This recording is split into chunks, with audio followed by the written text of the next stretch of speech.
Kamala Harris is in the African nation of Ghana today, the first stop on a three-nation tour of the continent with the hopes of deepening U.S.-African ties as Chinese influence there is already dominating. Washington Examiner deputy editor of Restoring America, best title of the day. Kaylee McGee-White joins us now. Kaylee, thanks for being here. Look, I don't have a problem with the outreach to Africa. I actually think it's a really good idea because Africa is an up-and-coming continent that we need to pay attention to. But is this too little, too late to counteract China? Well, you're right. It is such an important foreign policy mission because of China's influence on the African continent. But it really tells you all you need to know about how much the Biden administration actually cares about strengthening these ties, that they're sending Kamala Harris to go and do it. And second of all, we also know that the Biden administration doesn't actually take the China threat seriously. The president is on record multiple times simply calling China a competitor rather than naming it as an adversary. So the question is whether this administration has the moral clarity to name the threat and then take action if necessary. Yeah, I mean, there is a very big push. First, it was the Secretary of State, then the First Lady Jill Biden. Now Kamala Harris. President Biden has said that he was going to go later this year. But is there anything that Kamala Harris can say that's going to make a difference? I think that the best thing that Kamala could possibly do is not say anything at all. She has learned the hard way that the more that she gets out in front of the camera, the worse things get for the Biden administration.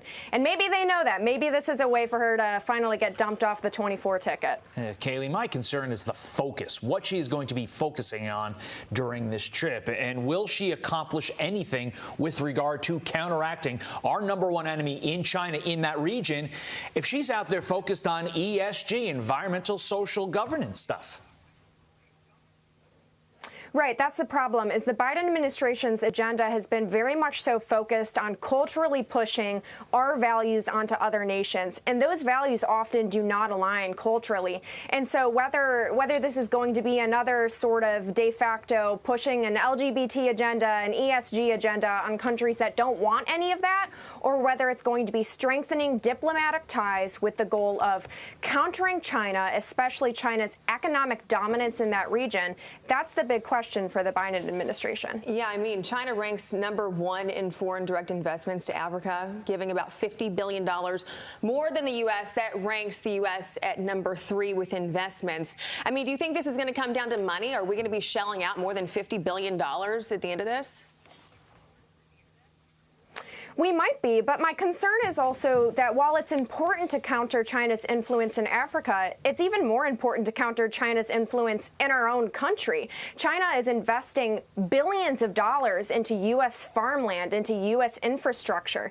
And the question is why we're allowing China to do that. Why are we not countering China on our own soil? So again, these are policies that really go hand in hand, and yet the Biden administration does not seem to take them seriously. Kaylee, besides top seeds in the NCAA tournament, no one had a worse week than TikTok, apparently. Lawmakers expressing bipartisan security concerns over the app. Listen. Both sides of the aisle were standing together saying this is a threat to our children and we need to stop it. We got 150 million Americans on TikTok, average of about 90 minutes a day, and how that channel could be used for propaganda purposes or mis or disinformation advocated by the Communist Party. What the hearing made clear to me was that TikTok should be banned. I mean, look, literally almost everyone in Congress is done with TikTok. We'll get to it in a second, the person who's not necessarily done with it. But when you hear sentiment like that, do you think TikTok is just dead in the water?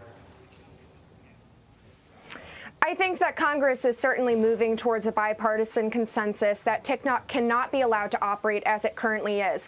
Whether they go with a full-force ban on the app is a little bit unclear. I think what's more likely is a forced sale of the company, forcing TikTok to sell to a U.S.-based company instead of continuing to operate under the current parent company, which is ByteDance. And I think that there's enough support on the Hill for a move like that. Well, and following up on what Todd said, meantime, Congresswoman Alexandria Ocasio-Cortez posted her first TikTok in support of the Chinese-owned app. Listen to this.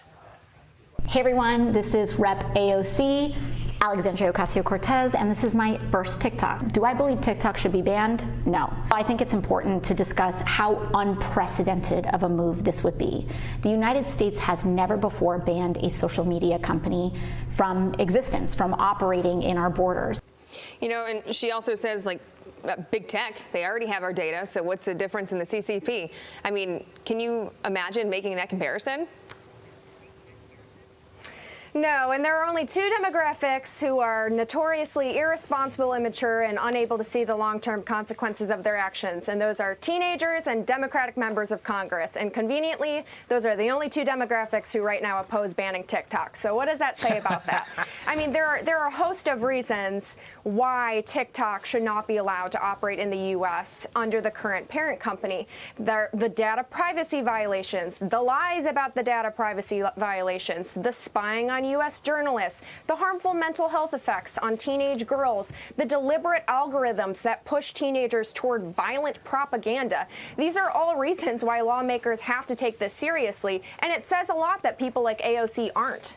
Yeah, this argument that this is unprecedented. Well, you know what? It's not unprecedented to ban enemy spies from infiltrating our country. That has been done literally since we were founded as a nation, and that's what this is, and it needs to be viewed like that, not a fun app for a 13-year-old girl to make dance videos. Therein lies the rub. Kaylee McGee-White, thanks for getting up with us on a Monday. We appreciate it.